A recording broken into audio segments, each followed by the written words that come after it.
Aku baru pertama kali pakai ini, Bung. Gimana kabarnya?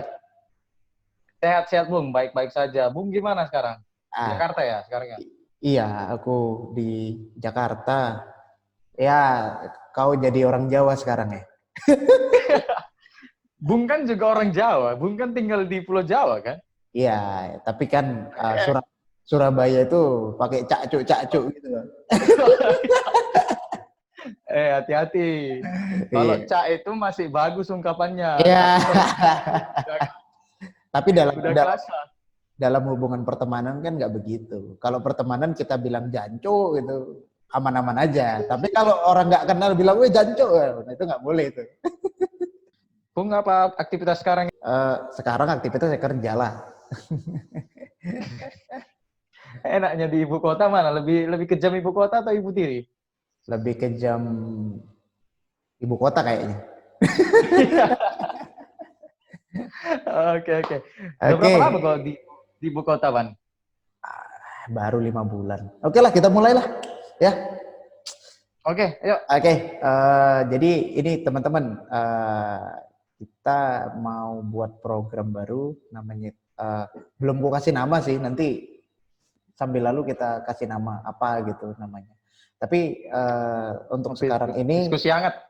aku lagi bersama dengan Fajar Anugrah Tumanggor. Boleh dibilang Fajar ini dulu apa?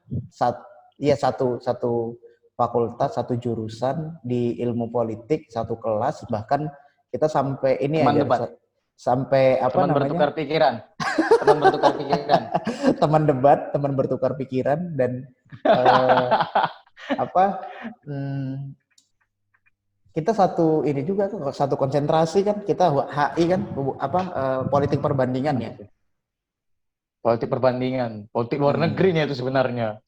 Kita mau ngobrol-ngobrol nih, katanya Fajar mau bicara soal katanya sih Omnibus Law. Kita pengen tahu perspektif Fajar terkait dengan itu gitu. Jadi banyak pro kontra yang terjadi tuh di masyarakat bahwa oh nanti Omnibus Law bakal membuat tenaga kerja itu menjadi tertekan atau Omnibus Law lebih pro terhadap pemilik modal, lebih pro terhadap orang-orang yang punya usaha, punya perusahaan besar, dan lebih pro terhadap mereka-mereka. Nah, kita pengen tahu perspektifnya Fajar ini bagaimana gitu. Dan ini kan udah lama nih malang melintang di dunia perwartawanan. Jadi pasti sedikit banyaknya analisisnya bakal lebih tajam ini. Jadi untuk diketahui Fajar sekarang ini semenjak lulus terbang langsung dia ke Jawa Pos. Dulu dia aktif banget tuh nulis. Aku sampai iri dulu. Bacrit lo, bacrit. Aku sampai iri apa namanya dia pernah ke KPK. Untung nggak pakai baju tahanan ya KPK ya. Itu yang gue pikirin tadi. Iya. Pasti lu ngomong itu, arahnya ke sana pasti. Tapi jangan salah loh teman-teman. Jadi aku sama Fajar Baru sama satu aku sama Fajar sama Jubir dulu pernah lomba debat tuh di awal-awal.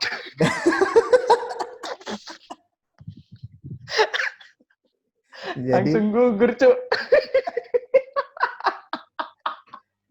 Jadi di awal-awal dulu kita pernah lomba debat waktu pertama kali masuk ilmu politik, kami suka debat, terus ada lomba debat kami ikut gitu. Jadilah tim yang amburadul dan nggak jelas mau kemana. Udah gitu pembahasannya berat pula itu waktu itu. Pembahasannya waktu itu tentang UMR ya, tentang UMR kan? Iya, Tentang tenaga UMR. kerjaan juga. Waktu itu jadi kita debat sama kalau nggak salah tuan rumah itu ya, tuan rumah kan? Iya, tuan Iya rumah. sama tuan rumah kita debat, lebih besar otot daripada otak waktu itu, lebih besar lebih Iya. lebih besar ini urat inilah, urat leher, teriak-teriak apa segala macam. Tapi oke lah, sekarang kita udah di apa namanya, udah masing-masing, udah tamat dan inilah si Fajar dia sekarang ada di Surabaya Pengen ketemu sih tapi nggak bisa ya karena jauh jaraknya. Karena COVID juga, Bung. Iya benar-benar. Kalau nggak COVID juga aku belum tentu bisa ketemu soalnya jauh dan ongkos mahal. Oke, gimana nih perspektifnya tentang Oke. Omnibus Law? Jadi masalah Omnibus Law ini ya, Pan ya. Hmm. Kan Omnibus Law itu kan semacam RUU sapu jagat lah ya. Kalau orang-orang hukum bilangnya kan RUU sapu jagat. Ya semua ngumpul di situ gitu loh. Nah, Pak Mahfud MD bilang itu sekitar 83 undang-undang dengan 2.507 pasal itu mau diubah hanya ke dalam beberapa undang-undang dan 174 pasal, bayangin loh. Itu kan gila banget ya. Dan perlu diketahui bahwasanya ada 5 besar ya RUU yang pengen digodok dalam Omnibus Law ini. Yang pertama RUU Cipta Lapangan Kerja, sekarang diubah namanya jadi RUU Cipta Kerja. Karena kemarin itu sempat diplesetkan jadi RUU Cilaka kan. Iya. Cilaka. Diganti sama presiden. Kemudian itu pengembangan dan penguatan sektor keuangan. Yang ketiga itu perpajakan. Kemudian yang keempat itu masalah kefarmasian. Ini juga saya kemarin itu pernah liput soal apoteker ya. Farmasi itu kan apoteker ya. Kemudian juga ibu kota negara. Nah, itulah garis besarnya soal draft RUU Omnibus Law ini. Dan yang sekarang itu sudah masuk prolegnas atau program legislasi nasional tahun 2020 itu ada 2. Yang pertama RUU Cipta Kerja, kemudian RUU Perpajakan. Nah, yang paling polemik kan tentu saja RUU Cipta Kerja ini ya. Karena banyak yang bertentangan pasalnya dengan undang-undang yang mengatur soal ketenagakerjaan, yaitu Undang-Undang Nomor 13 tahun 2003 tentang ketenagakerjaan. Ada beberapa hal yang perlu menjadi catatan bagi kita soal mempelajari Omnibus Law ini. Yang pertama adalah buruh khawatir itu upah minimum kota itu tidak diberikan. Karena sekarang diubah menjadi upah minimum provinsi. Itu yang ada di dalam Undang-Undang Cipta Kerja itu. Iya, karena setauku memang kalau dilihat angka-angka kan upah minimum provinsi itu lebih kecil ya ketimbang upah minimum kota atau kabupaten ya, gitu. Betul, saya contohkan apa ya, Provinsi Jawa Timur ya. Provinsi Jawa Timur itu tahun 2020 itu UMP-nya, upah minimum provinsinya itu 1,7 juta. Bandingin sama Surabaya yang UMK-nya, upah minimum kotanya itu 4,2 cuy. Jomplang banget ya kan. Jauh. Dan itu dalam undang-undang yang Omnibus Law itu bakal alihkan ke upah minimum provinsi gitu ya. Betul. Jadi wewenangnya itu berada di gubernur sekarang. Nah, kalau di undang-undang sebelumnya kan dia juga dibahas dengan tripartit ya. Yang pertama itu adalah pengusaha, kemudian Pemda, itu kabupaten atau kota, kemudian adalah serikat pekerja yang bersangkutan. Nah, di Undang-Undang Cipta Kerja ini tidak ada seperti itu, karena wewenangnya gubernuran. Gubernur langsung yang mempunyai hak prerogatif. Itu yang pertama ditentang. Yang kemudian adalah upah ini sebenarnya juga bertentangan dengan Undang-Undang Ketenagakerjaan dalam draft RUU Cipta Kerja itu ya. Bahkan bertentangan dengan Konvensi International Labour Organization atau Organisasi Buruh Internasional. Apa itu? Nah, konvensi itu berada di nomor 131 yang mengatakan pembahasan upah itu harus dilakukan oleh 3 elemen tadi, tenaga kerjaan. Nah, itu yang pertama Pak, yang perlu kita ketahui. Yang kedua adalah soal pesangon. Nah, pesangon dalam Omnibus Law, khususnya RUU Cipta Kerja ini, maksimal itu sebelumnya bisa dapat 32 kali. Tapi sekarang hanya 9 kali, dan itu pun untuk pekerja 8 tahun ke atas. Jadi sudah disunat, itu pun ada kriterianya lagi. Kalau kayak kita pekerja yang 1 tahun, atau bahkan yang hitungan bulan, no way. Tapi kemarin aku bicara soal apa namanya yang pesangon tadi ya, bicara soal pesangon itu aku pernah baca berita Indosat itu bayar pesangonnya itu besar ya. Itu apa nggak rugi mereka gitu? Kan pernah kan baca itu kan? Pernah Bang? Iya. Bahwa Indosat Nah, bayar berapa kali lipat gitu, aku lupa. Tapi itu nah, lebihi.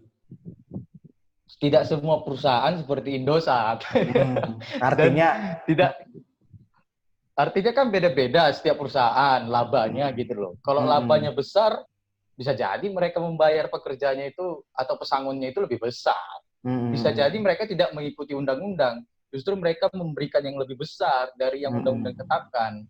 tapi kalau kita lihat Gitu. kan formatur di dalam apa namanya sih yang mengurusi undang-undang cipta lapangan kerja ini kan rata-rata pengusaha itu benar nggak sih bahwa yang Betul. yang ada Iya. di situ tuh pengusaha gitu?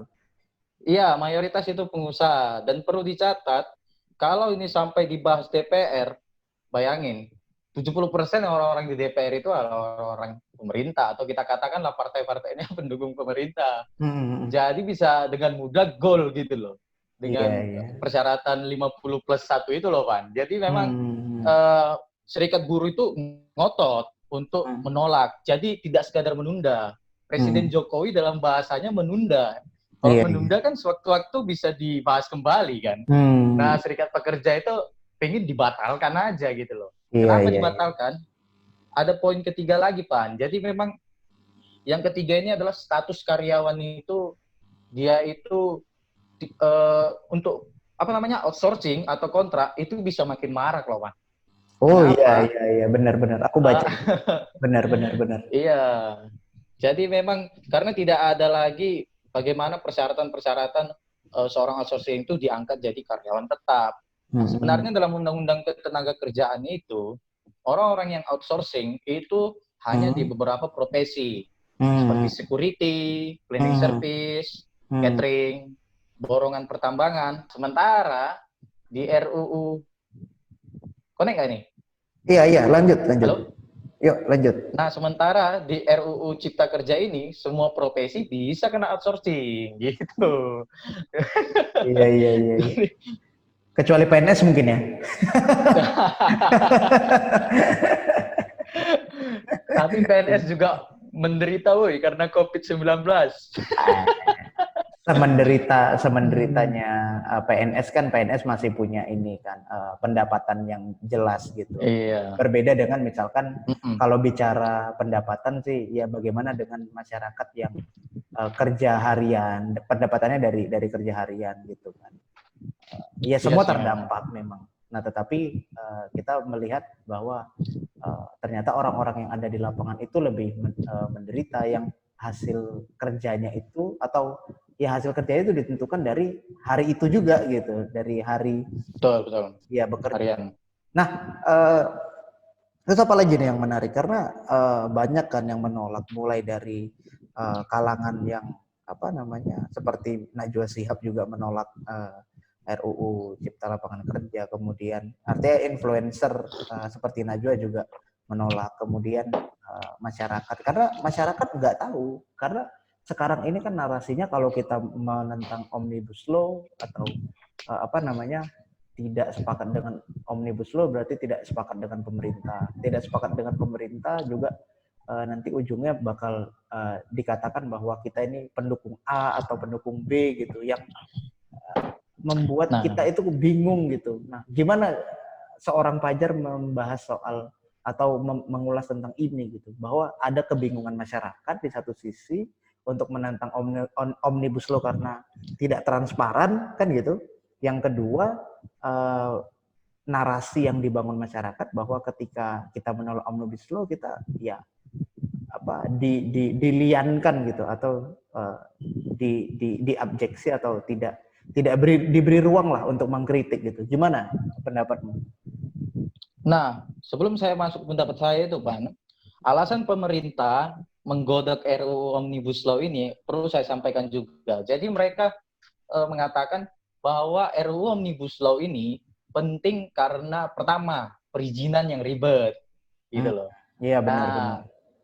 Perizinan yang ribet, kemudian peraturan yang tumpang tindih. Itu. Namun, saya pengen tekankan bahwa kita itu tidak menganut sistem hukum seperti Anglo-Saxon ya, yang kewenangannya itu juga dipengaruhi oleh sistem parlemen dan segala macamnya. Tapi kita ini kan berdasarkan demokrasi dan juga bentuk kita kan adalah republik seperti itu. Jadi sangat tidak cocok kalau kita menyatu padukan semua undang-undang sampai 2057 pasal hanya ke 174 pasal. Bayangin loh, jumlahnya itu sangat tinggi banget gitu kan. Nah, bisa jadi multi tafsir nantinya dan dipersengketakan nggak sih itu kalau sangat mungkin gitu. Bisa sangat mungkin disengketakan ke Mahkamah Konstitusi kan lebih tepatnya kan. Dan sangat mungkin untuk kalah sebenarnya. Benar. Karena sistem hukum kita tidak istilahnya ini ada kesan inkonstitusional lah. Di bab 13 pasal 170 presiden itu berwenang mengubah undang-undang. Gila nggak tuh? Maksudnya mengubah undang-undang secara sepihak. Harusnya undang-undang itu kan wewenang DPR dikerjakan bersama dengan presiden kan. Nah, seperti itu. Jadi kita kan menganut sistem check and balances ya, atau sistem pembagian kekuasaan gitu loh. Ya, nah, ini sudah dilangkai juga dan ya sangat fatal sih sebenarnya menurutku persoalan ini. Nah, seperti itu Pak. Itu alasan pemerintah. Nah, kembali ke masyarakat tadi, pertanyaanmu tadi, masyarakat itu tidak mengerti banyak ya. Apalagi dihadapkan soal Omnibus Law yang 2057 pasal itu. Iya, benar. Bayangin, untuk ahli-ahli hukum saja itu mereka kan tidak mendapatkan draftnya secara utuh ya. Iya. Dan itu mereka juga mendapatkannya simpang siur kan. Mana-mana saja pasal yang diubah, undang-undang mana saja. Bahkan jumlah undang-undang di antara berbagai praktisi hukum itu juga berbeda satu sama lain. Karena sumbernya tidak jelas. Nah, transparansinya Pak Luhut sama Pak Mahfud bilang dalam mata Najwa itu kan, mereka bilang ya harus sampai ke DPR dulu baru transparansi. Itu ibarat kita sudah membuat perusahaan, terus perusahaan kita itu melakukan pengerusakan lingkungan, tapi alasan kita itu karena ini sudah kejadian gitu loh, tanpa mempertimbangkan persiapan gitu loh. Persiapan ini loh. Omnibus Law itu selesai 100 hari loh. Iya benar, itu kan dipercepat ya, nggak tahu apa motifnya. Tapi itu ya mungkin karena Jokowi juga punya ambisi untuk ya mempercepat investasi, mempercepat jaringan-jaringan ekonomi, kemudian bagaimana pengusaha bisa tumbuh dan lain sebagainya. Mungkin itu alasannya. Tapi itu benar nggak sih? Harus secepat itu kah atau ini menyalahi atau gimana sih? Harus kita akui memang pertumbuhan ekonomi kita lambat. Apalagi semenjak apalagi semenjak COVID-19 ini menyerang ya. Sangat terpukul. Bahkan sampai Menteri Keuangan itu mengeluarkan surat utang negara, bayangin loh. Iya, sampai berapa triliun itu karena pertumbuhan ekonomi kita. Nah, sebenarnya yang menjadi big problem bagi saya selain adanya transparansi soal RUU Omnibus Law ini adalah bagaimana menghidupkan kemandirian ekonomi menggunakan UMKM atau usaha-usaha yang sifatnya itu bisa bertahan menghadapi resesi, Pak. Iya, aku juga sepakat sih sebenarnya. Jadi sedikit kita sharing dikit ya, agak belok bahwa Jepang dulu kan seperti itu ya, bahwa ketika terjadi perang dunia, kemudian dia kalah, kemudian Jepang berfondasi kepada UMKM yang ada di sana gitu. Jadi justru di Jepang itu kenapa mereka bisa bangkit karena UMKM-nya itu berjalan gitu.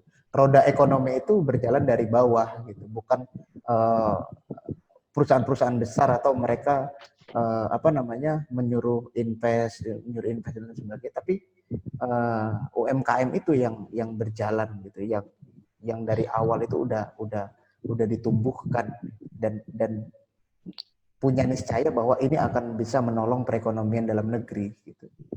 Gitu juga kan? Iya. Jadi memang persoalan Omnibus Law ini tadi itu pemerintah itu ingin menggenjot perekonomian. Itu tujuan atau misi utamanya. Namun yang jadi pertanyaan, apakah tujuan perekonomian itu berdampak positif kepada masyarakat dan lingkungan tadi. Seperti itu. Misalnya kayak persoalan AMDAL. Kita memang katakan AMDAL itu adalah dokumen yang paling banyak dan ribet gitu. Nah, pemerintah ingin merampingkannya. Ingat, bahasanya tidak meniadakan, tapi merampingkan melalui mekanisme Omnibus Law ini tadi.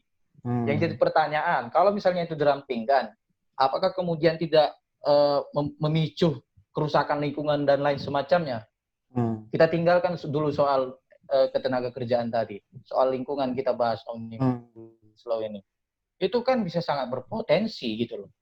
Seperti yang analogi yang aku bilang tadi gitu. Perusahaan sudah berdiri, tapi kemudian melakukan kesalahan. Alasan pemerintah kemudian memberi sanksi, perusahaan ditutup. Jadi sudah rusak duluan baru ditutup. Kan di situ salah strateginya. Benar, gitu loh, Pak. Jadi memang kalau misalnya ingin membangkitkan ekonomi dengan bertopang pada investasi, banyak kok investasi-investasi kita dari lokal gitu, nggak harus dari luar negeri. Karena gini, kalau misalnya investasi luar negeri yang kita harapkan, mereka pasti akan membawa tenaga kerja asing. Gitu. Itu sudah cerita lama ya kan? Sudah cerita lama itu, soal tenaga kerja asing. Jadi memang menurutku Omnibus Law ini sebaiknya memang betul-betul ditolak. Kalaupun memang ingin merampingkan itu, dibahas satu persatu dan tidak dalam waktu yang dekat. Bahkan kan DPR kan istilahnya agak mulai ngotot nih bahas Omnibus Law. Padahal di tengah pandemi seperti ini kan harusnya energi kita itu diarahkan ke menangani COVID dulu lah gitu. Karena lawan kita ini kan yang tidak terlihat secara kasat mata kan. Kalau ekonomi kan dia, kalau resesi 98 kan dia pemicunya ekonomi. Dan itu bisa ditutupi dengan berbagai strategi. Ini pandemi loh ya. Nah, pandemi itu kan dia susah, apalagi baru kan. Corona jenis baru kan ini. Benar. Itu sih Pak yang menurutku perlu diperhatikan soal Omnibus Law ini Pak. Menarik karena kemarin kan Hari Buruh tidak dirayakan di jalan ya kemarin. Atau gimana sih di Surabaya ada turun aksi ke jalan atau kosong gitu aja? Di Jatim ya, tepatnya di Jatim itu ada demo tapi soal Omnibus Law, dan itu sebenarnya sangat berisiko ya.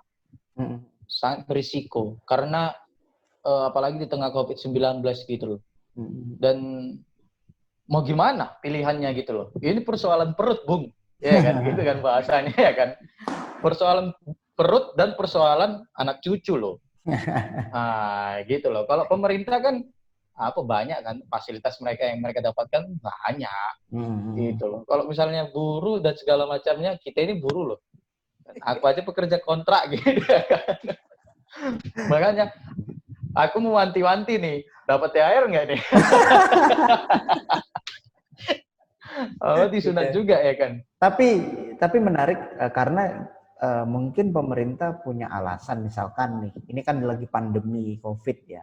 Kemudian mereka berpikir, pemerintah secara kelembagaan berpikir bahwa ini harus dipercepat karena kita butuh investasi dari luar untuk menopang perekonomian di Indonesia secara instan gitu.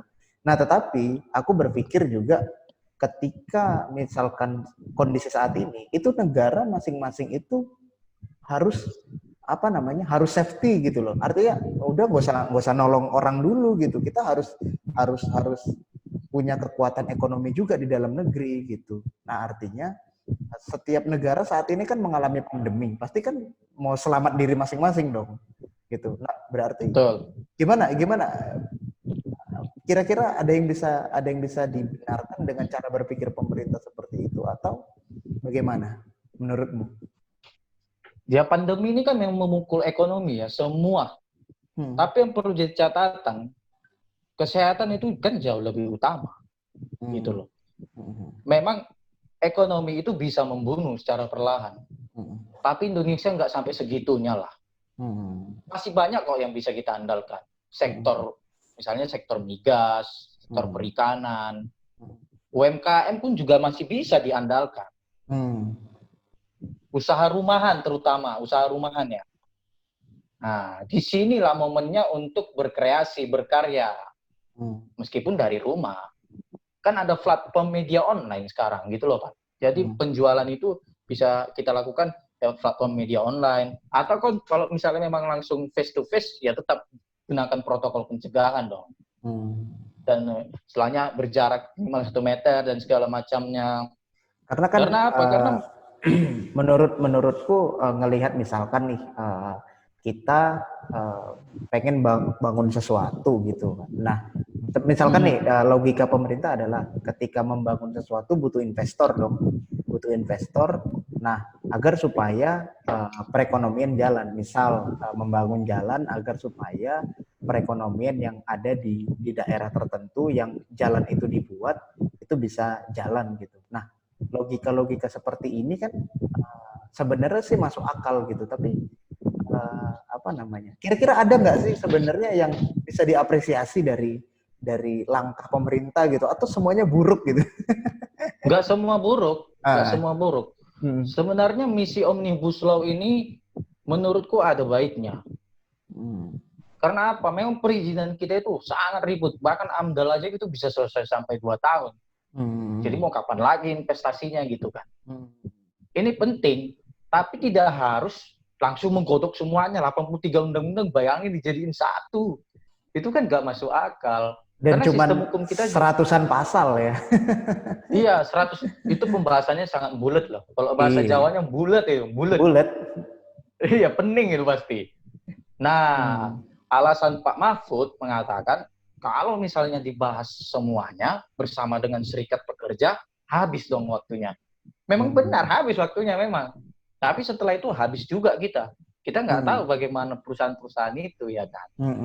Meskipun sudah ada nanti persiapan dan segala macamnya.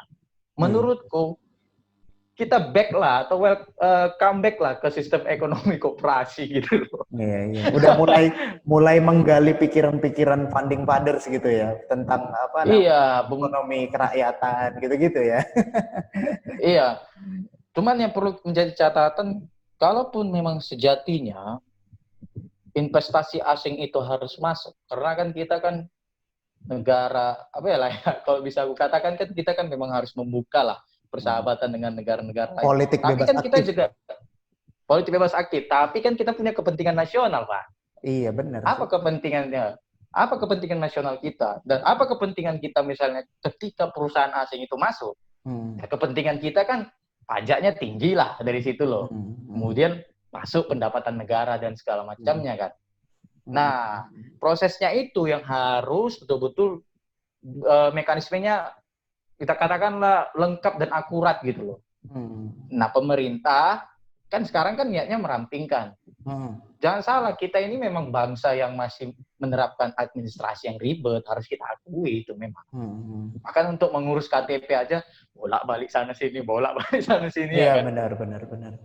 Konon lagi mengurus perizinan perusahaan. Tapi sebenarnya investasi. Tapi sebenarnya kenapa pemerintah nggak mulai dari hal yang paling kecil ya, misalkan seperti yang dirimu bilang tadi tentang birokrasi gitu. Kenapa sih nggak dari birokrasi yang sifatnya pelayanan publik, misalkan itu dibahas gitu atau diperbaiki untuk kedepannya seperti itu. Nah, atau ada target tertentu, atau kalau kita mencurigai jangan-jangan ada orang yang secara sengaja membajak kebijakan-kebijakan pemerintah seperti itu. Nah, ini kan balik ke konspirasi jadinya ya kan. Flat Earth ini elit global. Konspirasi elit global nih. Maksudnya Rothschild ini yang salah ini Rothschild ini yang salah ini. Maksud aku agen yang punya kepentingan di Indonesia. Kita nggak usah jauh-jauh ke apa namanya, ke luar Indonesia, tapi jangan-jangan ini adalah kepentingan segelintir pejabat yang mungkin dia punya usaha tertentu, mungkin dia punya aset tertentu, mungkin dia punya monopoli tertentu, sehingga ya ayo kita harus cepat-cepat melakukan apa namanya, mengundangkan undang-undang Omnibus Law ini gitu. Ya, memang kan di mata Najwa kan itu juga ditanyakan kan. Apakah ada pasal titipan gitu kan. Ya cuman kan Najwa sendiri tidak punya bukti soal pasal titipan itu. Iya. Kalau kita berandai-andai, memang ada indikasi karena mayoritas tadi dari pengusaha tadi gitu kan. Itu ada indikasi memang ke sana. dan indikasinya juga terlihat dari pasal-pasal gitu loh. Jadi upah itu tadi yang seperti aku jelaskan, upah dialihkan ke UMP ya kan. Kemudian status karyawan, pesangon, itu kan pasti menguntungkan perusahaan kan. Jadi dari sana kita bisa apalah memberikan pendapat, dan pendapat itu ya kalian sendiri yang menyampaikan. Dan kita kan hanya menjabarkan aja gitu loh. Dari yang aku tangkap memang ada indikasi ke sana. Tapi soal pasal-pasal titipan saya belum bisa pastikan gitu loh. Cuman indikasinya aja. Seandainya misalkan undang-undang ini jadi dan ramping, kemudian apakah kementerian-kementerian itu berpotensi menyatu gitu ya? Atau gimana sih? Itu bisa jadi koordinasi. Dan itu juga ribet sebenarnya gitu loh. Benar. Karena harus dikoordinasi, misalnya membahas soal ketenagakerjaan, bahas dari ketenagakerjaan, kemudian dari keuangan gitu loh. Kemudian dari macam-macam lah, pasti macam-macam itu nanti koordinasinya. Tapi sifatnya itu koordinasi sih menurutku. Tapi ya kalau pemerintah, apa sih yang nggak dilakukan pemerintah untuk pemerintah sendiri? Dirimu pakai kipas angin ya? Kedengeran kipas anginmu. Aduh. Iya.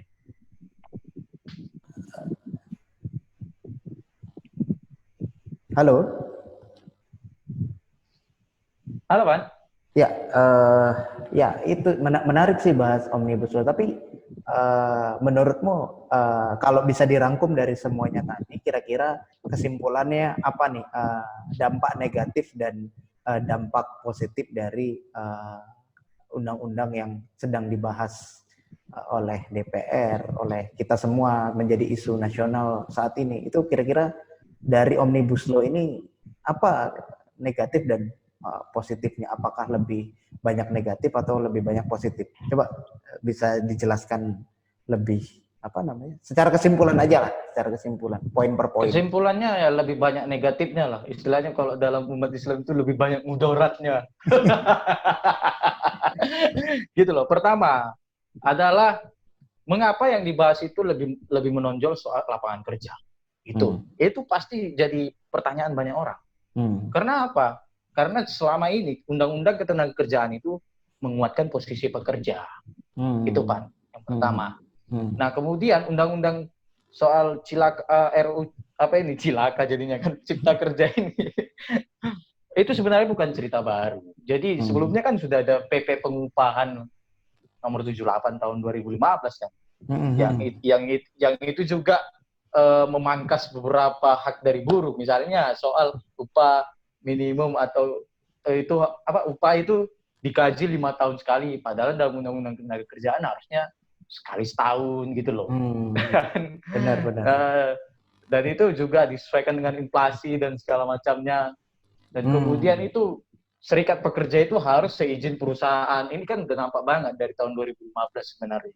Serikat buruh pekerja itu harus mendapat izin dari perusahaan. Yang benar aja dong. Bosnya sampean. Aku minta izin sama sampean buat serikat pekerja. Ya, sampean kan pasti nolak lah. Gitu loh. Itu yang pertama. Jadi indikasinya lebih banyak negatif. Nah, positifnya sebenarnya bagus untuk merampingkan undang-undang yang ribet. Karena kita itu memang bulat undang-undangnya gitu loh. Saling tumpang tindih. Tapi nggak 100 hari juga, Bung. Gitu loh. Dan hanya buat 174 pasal. Itu pasti sangat mudah digugat ke MK. Sangat mudah. Gitu. Karena mereka pasti akan mengacu ke undang-undang sebelumnya. Nggak mungkin undang-undang ketenagakerjaan ini dihapuskan seluruhnya. Tapi menarik tadi. Jadi kan mereka kan hanya merampingkan beberapa pasal gitu. Menarik tadi tentang pengupahan yang dikaji setiap 5 tahun sekali. Toh juga kebutuhan masyarakat kan berubah ya setiap tahun per tahun, apalagi di era sekarang gitu. Terjadi transformasi yang gila-gilaan di dunia dunia sosial. Misalkan ya sekarang orang kebutuhannya udah gadget, orang kebutuhannya udah udah paket data dan lain sebagainya yang mendompleng kehidupan dia gitu. Nah artinya kan setiap zaman atau katakanlah setiap tahun itu pasti ada perubahan tertentu yang membuat dia juga punya kebutuhan-kebutuhan yang harus diakomodir gitu. Dan untuk mengakomodir kebutuhan otomatis dia harus mendapatkan income yang lebih dari sebelumnya gitu. Itu sih yang menurut aku menjadi memang itu.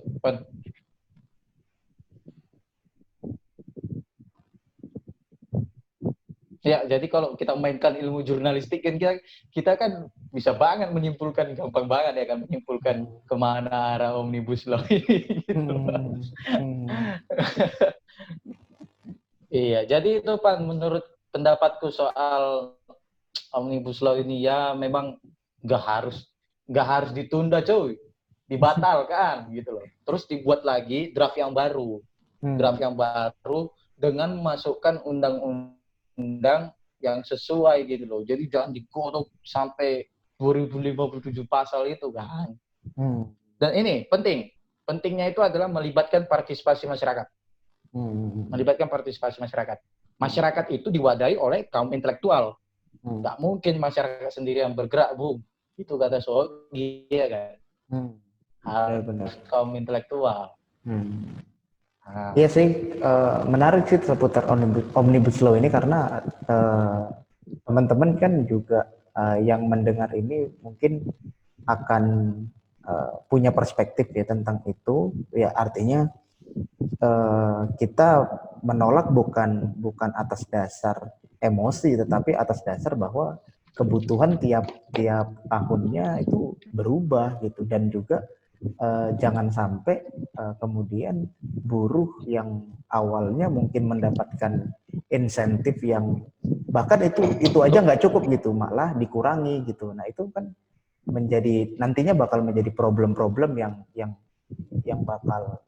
bakal sulit kita bisa terima gitu. Apalagi ke depan zaman itu makin cepat berubah kan. Gitu. Jadi iya, ekonomi lokal itu harus dikuatkan menurutku. UMKM, sektor UMKM. Banyak kok orang-orang atau masyarakat di Indonesia yang punya skill, itu yang dibantu. Gitu. Kalau kita hanya bergantung kepada investasi luar negeri terus, ya kita akan bergantung selamanya kepada utang, dan itu pasti. Benar. Itu pasti. Keren. Ya, itu aja deh. Itulah pendapat. Kita udah ngobrol panjang. Tapi thank you ya Jar udah mau ngobrol-ngobrol. Nanti kapan waktu kita ngobrol lagi seputar siap. topik yang lain. Mungkin topik yang berbeda. Hal-hal yang selama ini dibicarakan tetapi tidak menjadi perhatian mungkin atau apa ya kita nggak tahu. Tapi intinya terima kasih udah mau sharing, dan kita ketemu lagi nanti kalau sama-sama. Kita ketemu lagi kalau ada waktu dan Bapak nggak sibuk ya. Sampai jumpa di di Medan ya nanti ya kalau bisa ketemu kita. Oke, thank you ya Jar. Amin. Kalau di Medan nanti kita preteli Pemkot Medan. Oke, sip. Thank you. Terima kasih banyak, Bu. Sama-sama. Sukses selalu. Ya. Heil Hitler.